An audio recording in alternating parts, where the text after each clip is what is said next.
the 7-point minimum scenarios for the 2013 election regarding specifically the Tyranny of Numbers. Now, when we did the scenarios, we assumed three things. Number one, we do not see things as they are. We see them as we are, quoted from a thinker. Number two, assumption that we have all made up our minds.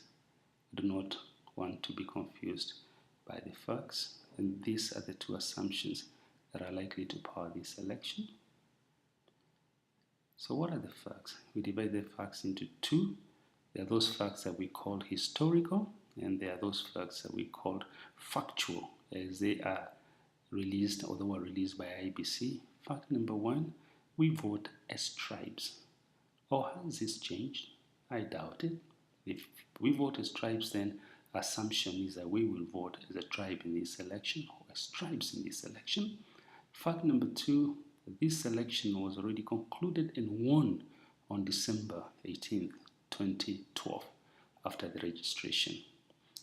Well, as some people are sleeping through the revolution during the registration, others were scheming. The facts that are numerical, we look at the raw ethnic numbers by IBC. You can see here the Yama vote is 4.3 million. The Kalenjin vote is 1.8 million. If indeed we're going to vote as ethnic groups, the ethnic alliance of both Gema and the Kalenjin then has 6.1 or 6.2 million votes. The coalition that brings together CORD has the Luo is 1.676 million, and 80% of the Kamba vote at 1 million. And Turkana, for good measure, we threw them into CORD as well. We could have thrown anybody, but for good measure, just to pump up the figures. And that gives you 2.8 million votes for CORD, if we are to vote ethnically. Now, this is how we broke up the numbers. Within Jubilee, the Kikuyus are there. You can see that 3.4 million. The Kikuyus registered with annoyance. Kiambu alone, for instance, has close to 1 million votes. The Kalenjin there give you 1.8 million. And then, of course, the Embu and the Mero give you 866 million votes. If they all vote as a block, this is what gives us 1.2 million votes. The Luos there are at 1.56 million, or close to 1.6 million. Then you add the 80% Kamba vote, which is 1.3 or thereabouts, including the Turkanas, and the total is 2.8 million votes.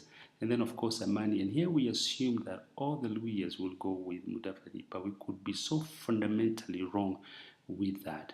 And if you take all the Luya votes and you added them all to CORD, you still get about 4.6 million votes, which is still almost 1.5 million away from what Jubilee starts with. The other 36 communities of Kenya, which are also being known as the swing votes, then are at 3.4 million. This is basically the ethnic breakdown, if ethnicity is a reference point in this election. Now, is it possible for any of the coalitions to hit the first round victory, as they've been telling us they'll do it in 90 minutes? Let us examine the facts as they are. What is a 50 plus 1% cutoff? And it is at 7.17 million votes, and this is if we vote 100% voter turnout. But then number two, what is the ethnic starting point for each of the coalitions? As we have already submitted, Jubilee has 6.2 million. CORD begins with 2.8 million in terms of its ethnic stronghold, while Zamani's ethnic stronghold is 1.8 million. So as you can see, no coalition is starting from the cutoff point of 7.1 million votes. But then we also ask the question, which coalition is closest to the cutoff point? What is the level of effort to be applied by each coalition to get to this particular cutoff? Let us look at the statistics and see what they tell us. So we begin with Jubilee. What's the Jubilee starting point?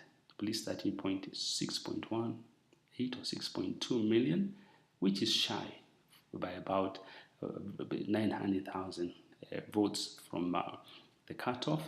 CORD starting point is 2.8 million. Amani starting point is 1.78 million votes. But what does this mean? If indeed voting is a solid historical reference point, then Jubilee ethnic support or ethnic base is 2.5 times that of CORD. What this essentially means is that every Luo and Kamba voter who is supporting CORD must vote twice to get to where Jubilee is. It means that they have to illegally go and vote in the morning and vote in the evening without fail for them to be able to get where the Jubilee is. But even then, that is a tall order. But as we have also mentioned, if the Luhya nation abandoned Amani and voted for CORD overwhelmingly the last month, this only adds up to 4.6 million votes as a starting point against Jubilee's 6.2 million votes. This is what we are calling the tyranny of numbers, and so we are saying the election was already won by December 18th when we finished registering. But regarding the level of effort, we must ask the question, how many votes does each of the coalitions require to reach the 50 plus 1%? The Jubilee starting point is 6.2 million, as you can see. The CORD starting point is 2.8 million. The Amani starting point is 1.8 million. But what is the Jubilee level of effort? Jubilee level of effort is 980,000. That's all they require to hit the mark of 7.1 million and win the election round one. But what does CORD require to win the election round one? CORD requires 4.3 million votes according to IEBC, the IEBC register, and the way we have simulated it ethnically. And how about Amani? What does Amani require? It requires 5.27 million votes to reach that particular point. But what does all this mean? How do we analyze this? The analysis of this is very simple, that for every one vote, Jubilee has to mobilize to reach 50 plus 1%. CORD has to mobilize 4 votes. And the level of effort, therefore, and the ratio of the level of effort is 1 to 4. That is 1 for Jubilee, 4 for CORD. And this means, therefore, that CORD has to work 4 times harder and spend 4 times more, even spend 4 times more sleepless nights, as the Jubilee fellows are spending only 1 night for them to be able to even out. So for every 1 vote persuaded by Jubilee, CORD has to lose 4. And for every 4 votes persuaded by CORD, Jubilee will lose 1. That is in pursuit of the 50 plus 1% cutoff. So the question is, who will get there? This is what we are calling the tyranny of numbers. What about the swing vote? Where will it go? I want to assume that we add it all to CORD. We assume that all the remaining 36 communities will caranoid and vote for CORD. Where will that take CORD? As you can see, the Jubilee support is there, 6.2 million. So you take the Luo support, you add the Kamba support, and then you take all the 36, the entire 36 communities added together. You add them all together, and you ask, so where does that leave CORD? It takes them to 6.2 million votes. And as you can see, not very far away from where Jubilee basically is. And Amani, as you can see, is down there. Even if you were to take the entire 36 communities, also known as a swing vote, and you give them to Amani, will they reach the 50 plus 1%?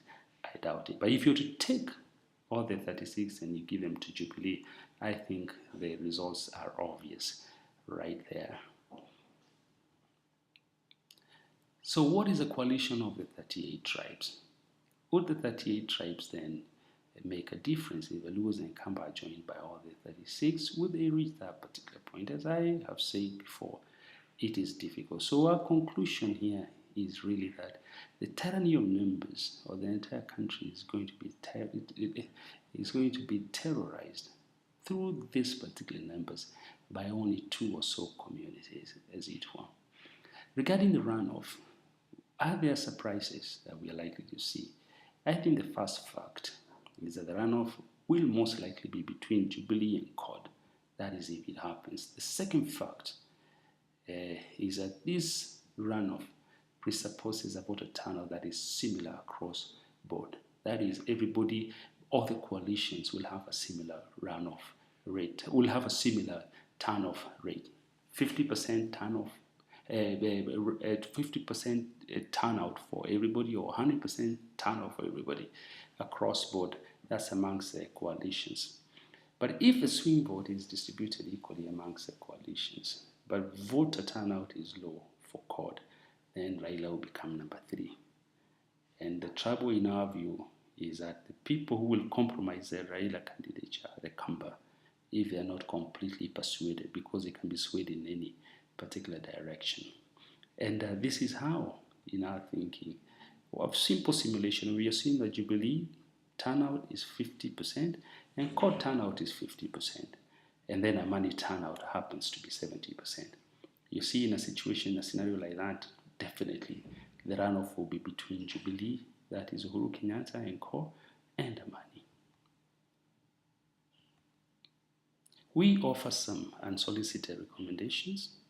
Recommendation number 1, completely unsolicited. Raila's strategy should be to stop Jubilee from winning first round. If he does not stop them from winning first round, he will not have the second chance of doing a runoff. Similarly, he must stop Amani from kicking CORD to that position ahead of the runoff. I think these two realities are things Raila cannot ignore. Second recommendation, totally unsolicited, is that ICC trials should be deferred until the 2 suspects are declared winners.